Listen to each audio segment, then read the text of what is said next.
Baiklah, selanjutnya kita akan membuat tabel-tabel dimensi dan tabel fakta. Sebagaimana yang telah kita jelaskan pada pertemuan sebelumnya mengenai database yang akan kita gunakan, di sini kita akan membuat 5 tabel dimensi dan 1 tabel fakta. Tabel dimensi yang akan kita buat itu tabel dimensi klien, dimensi employee, dimensi office, dimensi produk, dimensi waktu, dan tabel fakta order. Sebelum kita membuat tabel-tabel tersebut, pertama hal yang harus dilakukan adalah membuat suatu database connection. Seperti dapat dilihat sini, kita mempunyai database connection untuk PrakBI dan PrakBI OLAP. PrakBI ini adalah connection untuk dengan database OLTP-nya, sedangkan untuk PrakBI OLAP-nya itu untuk koneksi dengan database OLAP-nya. Untuk membuat suatu database tabel baru, itu tinggal klik kanan di sini, kemudian klik new. Maka nanti akan keluar sebuah Windows yang untuk membuatkan untuk membuatkan koneksi baru. Karena di sini kita menggunakan koneksi MySQL, maka pilihlah koneksi tipe MySQL. Kemudian buatlah koneksi namanya. Kemudian setting di sini untuk koneksi untuk database-nya. Hostname itu localhost untuk MySQL. Kemudian database-nya sesuaikan dengan database yang digunakan pada MySQL. Port number untuk MySQL itu 3306. Kemudian username default untuk MySQL itu root. Karena kita tidak menggunakan password, maka passwordnya kita kosongkan. Untuk mengecek apakah koneksi ini telah berhasil, maka kita coba tes.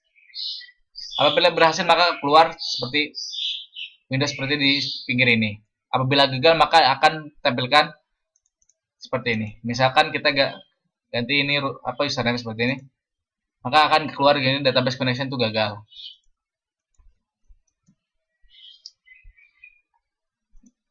Untuk database ini, karena ini untuk database OLTP, maka database yang digunakan database OLTP. Kemudian kita buat satu lagi connection untuk database OLAP-nya. Sama seperti tadi, hanya yang berbeda itu untuk database yang digunakan. Karena nanti yang digunakan untuk database OLAP, maka di sini kita masukkan database namanya database OLAP. Kita coba tes. Oke, berhasil. Masuk ke pembuatan tabel dimensi. Untuk yang pertama, karena kita tidak tahu nanti apakah di dalam tabel dimensi tadi sudah ada tabel untuk menyimpan data dim klien atau tidak, maka alangkah lebih baiknya kita membuat suatu execute SQL script yang mana di dalamnya nanti akan membuatkan suatu tabel dimensi klien. Di sini dapat dilihat apakah di sini apabila drop tabel if access dim client. Apabila dim client sudah ada, maka tabel tersebut akan di drop dan kemudian akan dibuatkan tabel yang baru dengan isian sebagai berikut. Karena ini untuk disimpan di database OLAP, maka connection yang dibutuhkan itu adalah connection PrakBI OLAP. Apabila ini telah selesai kita buat, maka klik OK. Kemudian lanjut untuk tabel input yang akan digunakan. Untuk tabel input yang pertama, kita akan memasukkan karena kita mengambil dari tabel klien, maka kita pilih untuk data-data yang dari tabel klien di database OLTP-nya. Untuk koneksi yang digunakan pun adalah koneksi OLTP, yaitu PrakBI. Masukkan query di sini. Misalkan seperti ini, kita select client ID, client name, dan seterusnya dari tabel klien. Kemudian mungkin untuk dicoba, kita bisa dapat preview. Kita untuk lihat 100 data pertama, dapat dilihat bahwa ini adalah data-data dari kliennya. Jika setelah selesai dan berhasil, maka kita coba klik OK. Kemudian untuk tabel yang keduanya, itu dari tabel payment. Karena nanti untuk menyatukan klien yang telah melakukan pembayaran.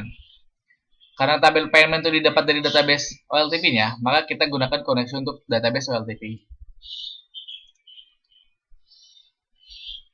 Untuk menggabungkan kedua tabel tersebut tidak menjadi satu tabel, itu kita gunakan stream lookup untuk mencari tabel yang mempunyai value yang sama.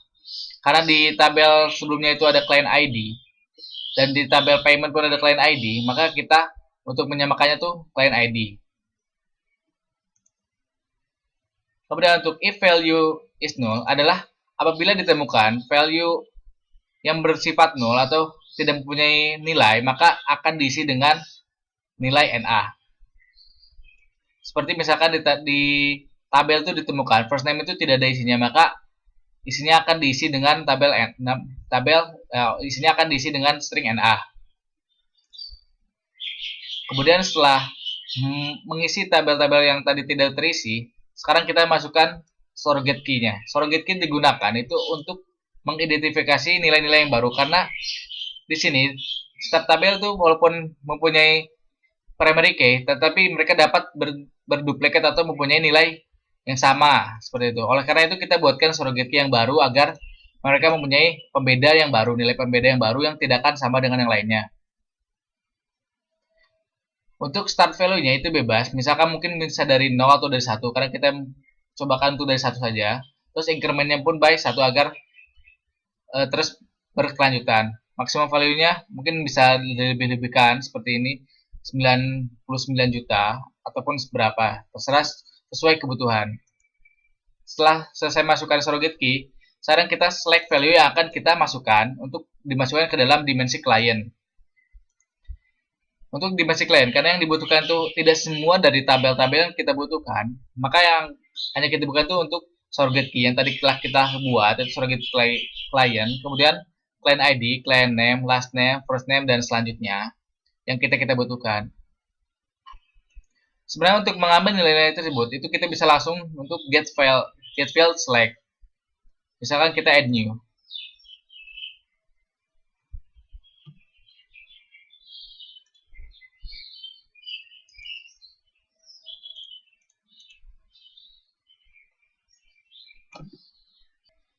Baik, kita akan coba untuk memasukkan data ke dalam select value ini. Seperti karena kita sudah mempunyai tabel-tabel tadi isi dari tabel sebelumnya, maka kita coba, mungkin kita coba delete satu di sini.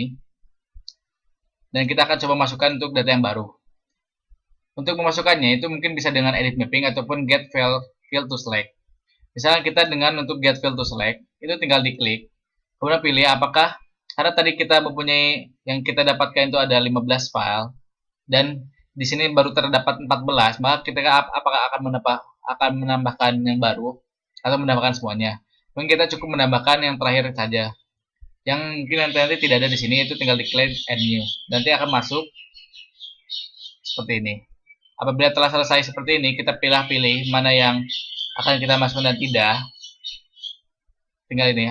Kemudian apabila ingin nama-nama sini ada yang ingin dirubah, itu tinggal diisi di rename tuh. Seperti kita di sini mempunyai sales rep employee ID, kita ingin kita ubah menjadi employee ID saja, maka kita tinggal rename to employee ID seperti itu.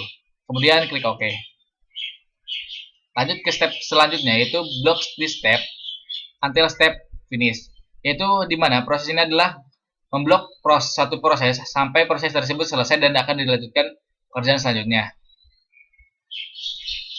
Seperti yang dapat dilihat di sini, proses yang di stop atau yang di blok itu adalah proses dari select value menuju tabel output, di mana mereka menunggu execute SQL script tersebut selesai terlebih dahulu.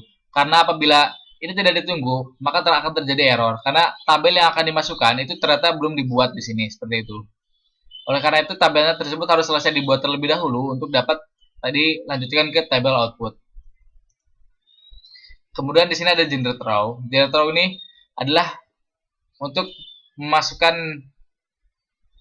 default nilai-nilai yang ada, seperti SK client itu tipenya itu apa, integer, client ID tipenya integer, client name tipenya string, kemudian di sini lengthnya seperti apa, untuk agar sesuai dengan format yang ada di tabel yang akan di-outputkan seperti itu.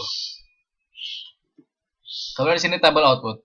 Tabel output di sini ini menggunakan koneksi Rugby OLAP, karena di sini tabel output ini adalah tabel untuk membuatkan data warehouse di database OLAP-nya. Oleh karena itu di sini menggunakan koneksi untuk Rugby OLAP.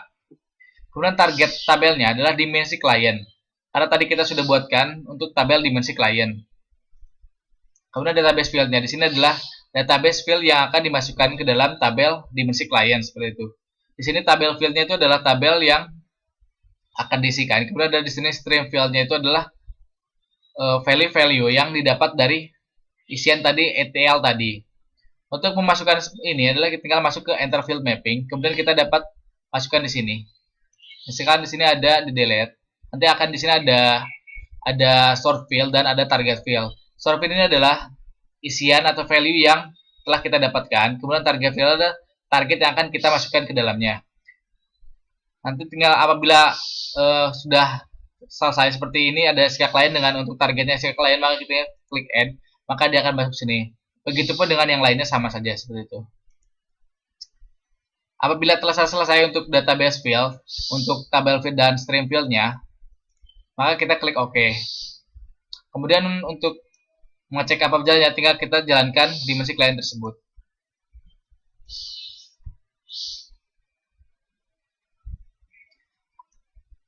Apabila telah selesai, maka semua stepnya yang ada akan dicentang.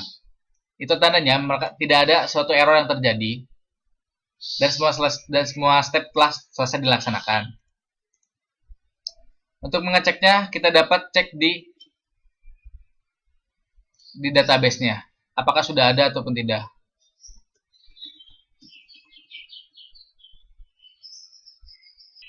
Dan inilah adalah hasil dari ETL, proses ETL yang telah kita laksanakan. Dia akan dibuatkan suatu tabel dimensi klien yang baru, diisikan data-datanya dari data OLTP yang ada.